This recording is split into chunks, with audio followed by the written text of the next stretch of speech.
بیہی، اس کو عربی میں کہتے ہیں سفر جل، اور فارسی میں بیہ، اور انگلش میں کہتے ہیں کوئنس فروٹ۔ یہ سیب اور ناشپاتی ٹائپ کا پھل ہوتا ہے۔ جنگلوں میں اس کے درخت خودرو ہوتے ہیں، خود بخود اگاتے ہیں اللہ کی رحمت سے، اور پہاڑی علاقوں میں بکثرت پایا جاتا ہے۔ ہند میں آسام، جنوبی ہند، بنگال اس کے مسکن ہے۔ پاکستان میں کشمیر، مری، سوات، مردان کے علاقوں میں اس کا درخت پایا جاتا ہے۔ اب اس کا درخت جو نا وہ کم ہوتا جا رہا ہے، وجہ ہے کہ اس پھل کی معرفت اور پہچان ہی لوگوں کو نہیں، یا کم ہوتی چلی جا رہی۔ عام طور پر ستمبر اور اکتوبر میں اس پھل کا سیزن ہوتا ہے۔ تقریباً 4 میٹر اونچا اس کا درخت ہوتا ہے، ٹری ہوتا ہے۔ اس کی 2 قسمیں، ایک میٹھا ہوتا ہے اور ایک ترش ہوتا ہے۔ رنگ زرد، سفید اور ذائقہ شیریں چاشنی دار ہوتا ہے۔ اور میرے آقا صلی اللہ علیہ وسلم نے اس پھل کے بارے میں ارشاد فرمایا،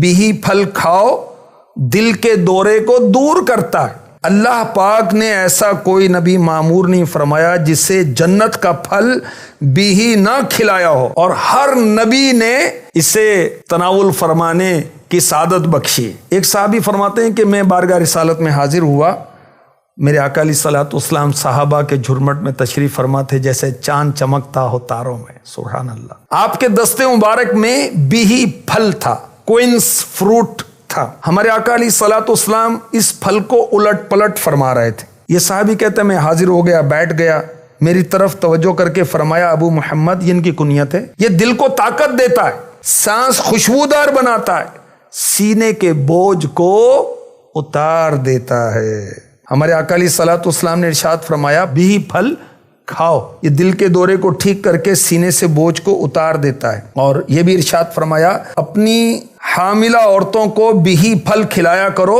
کیونکہ یہ دل کی بیماریوں کو ٹھیک کرتا ہے اور لڑکے کو حسین یعنی خوبصورت، بیوٹیفل بناتا ہے۔ میرے آقا صلی اللہ علیہ وسلم نے فرمایا، بیہی پھل نہار منہ یعنی خالی پیٹ کھایا کرو، اس کا مربع دل کے مریضوں، پرانی کھانسی، دماغ، پرانی پیچش میں بہت زیادہ فائدے مند ہے۔ سال میں 2 مرتبہ ملتا ہے یہ، چونکہ اس کے فائدے بہت ہیں، اور جو حکماء ہیں، طبیب جو ہیں، دیسی دواؤں والے جو ہیں، اس کا مربع بنا لیتے ہیں تو سارا سال ملتا ہے۔ جن کے آنتوں میں، معدے میں السر ہو جاتا ہے، زخم ہو جاتے ہیں، ان کے لیے بہت فائدے مند ہے۔ پرانی کھانسی والے کے لیے بیہی پھل جو ہے بہت فائدے مند ہے۔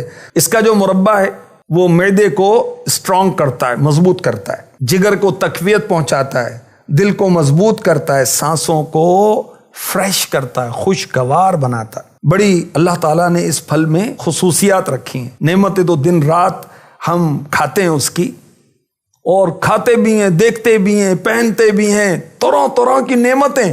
کیا نعمت دینے والے کو بھی یاد کرتے ہیں؟ نماز کے ذریعے سے، شکر کے ذریعے سے، اس کی عبادت کے ذریعے سے، تلاوت کے ذریعے سے۔ بیہی پھل جو ہے اگر کسی کو منہ سے خون آتا ہو اس کے لیے بھی بہت فائدے مند ہے، تلی اور جگر کے امراض میں بہت مفید ہے۔ اگر کسی کو گرمی کی وجہ سے سر میں درد ہو تو یہ درد کو دور کرنے کے لیے ایک نیچرل ٹونک ہے، جس کو وسوسے بہت آتے ہیں، بھول جاتا ہے بات، اس کے لیے بھی بہت فائدے مند ہے۔ گرمی کی وجہ سے نزلہ اور کھانسی ہو گئی ہے، اس کے لیے بھی یہ بہت فائدے مند ہے۔ دماغ کا جو مریض ہے اس کے لیے، دل کا مریض ہے، دماغ کی گرمی، دل کی گرمی، اس کے لیے، پھر بلغم، سینے کی خرخراہٹ ہے، اس میں فائدہ دیتا ہے۔ کھٹی بیہی پھل جو ہے جس کا ٹیسٹ ترش ہوتا ہے، جس کو قے آ رہی ہے یا پیاس بہت لگتی ہے، اس کو بہت فائدہ دیتا ہے، دماغ کو بھی فرحت پہنچاتا ہے۔ اللہ تبارک و تعالی ہمیں نعمتیں بھی عطا فرمائے اور اپنی یاد کرنے کی توفیق بھی عطا فرمائے۔